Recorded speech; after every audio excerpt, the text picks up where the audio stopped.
Okay, so welcome back again. This one we are looking at the um, second approach to questions like this, and we are going to use the substitutional or substitution method. So the first one that we did, the previous video, you can see the description. You can see the link in this top corner here. It's about the elimination method, and this one is about the substitution method. So let's look at it without too much time. So again, x plus 3y equals to 12. Make it equation 1. Then 4x minus 5y equals to 17.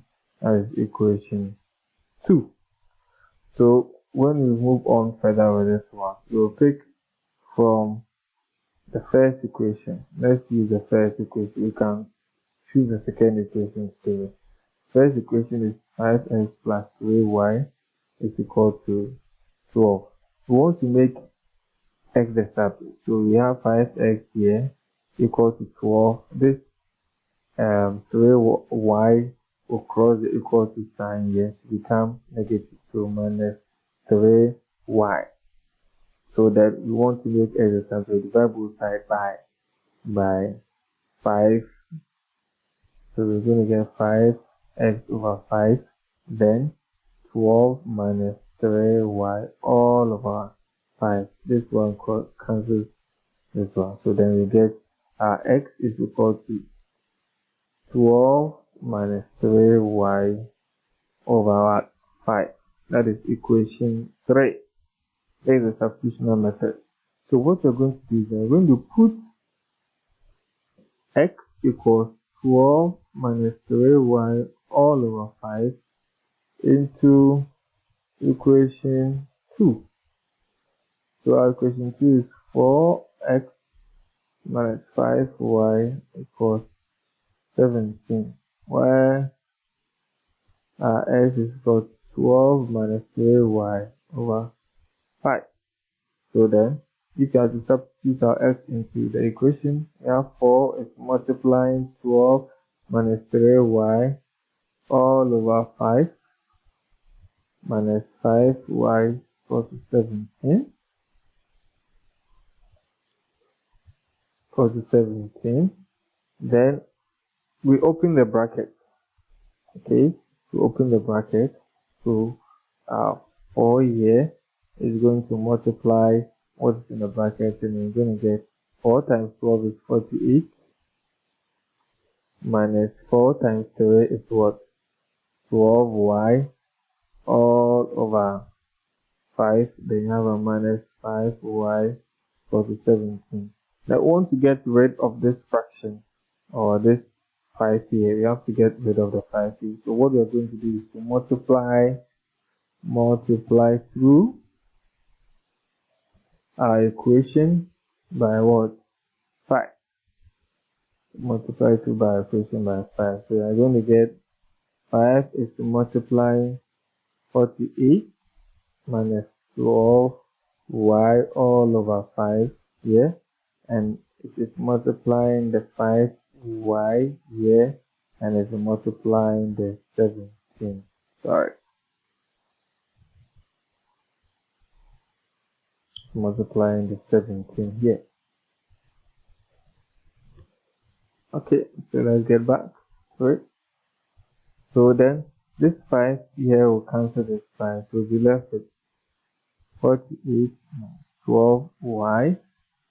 Then this 5 will multiply this 5, we get 25y equals to the 5 will multiply the 17. Let's pull our calculator. Times 5 is going to give us 85. Yes. So we simplify it further. 48 here. Then we look at this one. We are owing somebody 12 cities. Let's say our y is the currency for the Ghana city. So you're owing somebody 12 cities. So you're owing somebody again 25 cities. So you're owing two people. When you put it together, how much are we going to owe such, or how much are we due to pay those people? So we have 25 plus 12 giving us 37. So we're going to get minus 37y equals to 85. Then what do? We group like there. So we have minus 37y, we have our 85. Now our 48 here is positive, and it has to cross the equal to sign. When it crosses, it becomes negative 48 here. So let's look at it. So minus 37y is equal to, when we subtract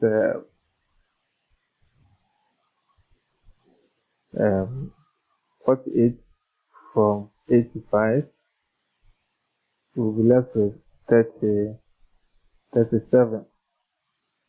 Okay, so then we make y the subject. So 37 minus 37 y all over minus 37 is equal to 37 divided by minus 37. So this minus sign and minus sign will cancel. The 37 will cancel. So we'll be left with y equals this 37 will cancel this 37. We have 1 and 1 here. So minus 1 or positive 1 over minus 1, the same thing, or negative 1 over 1. The answer is negative 1 here. So we know that our y is what? We know our y to be negative 1. And we know our x. We're going to put y is equal to negative 1 into equation 3. And this is equation 3. So we know x equals 12 minus 3y over what? 5. Where y is equal to negative what? 1. So let's look at it. So x is equal to 12 minus 3 and negative 1 all over 5. That x is equal to 12 minus, and this minus will multiply, we get positive. Then you have this 3 and the 1 will multiply, we get what? 3 all over 5. Then when we go further, we have 12 plus 3 giving us 15 all over 5. Now 5 will go into itself. 5 will go into itself 1, will go into this 1, 3. We have 3 over 1, which is what? 3. So while y is equal to negative 1, our s is equal to what? Positive 3. So that is the answer. So when you compare it to the elimination method, the answers are the same thing. There's nothing changing. So you can either deploy the elimination method, or you can switch to the substitution method. And sometimes it depends. The question, the way sometimes it is framed, you might be forced to go with the elimination method, or you might be forced to go with the substitution method. Because some of the questions, the way they are, if you use the elimination method, it takes a long time and you get huge values. And they are sometimes very simple to use, like the way we did previously. And sometimes the substitution is very simple and it's shortcut to finding the answers that we need. And again, sometimes it could be lengthy. This one could be a typical example of how lengthy it could be. So without wasting much time, I think I have to bring the curtains down. Close. So don't forget to like and share, and if you have anything that is bothering your mind, you can put it in the comment section and I'll gladly help you with it. Thank you so much for watching, and see you in the next video. Bye bye.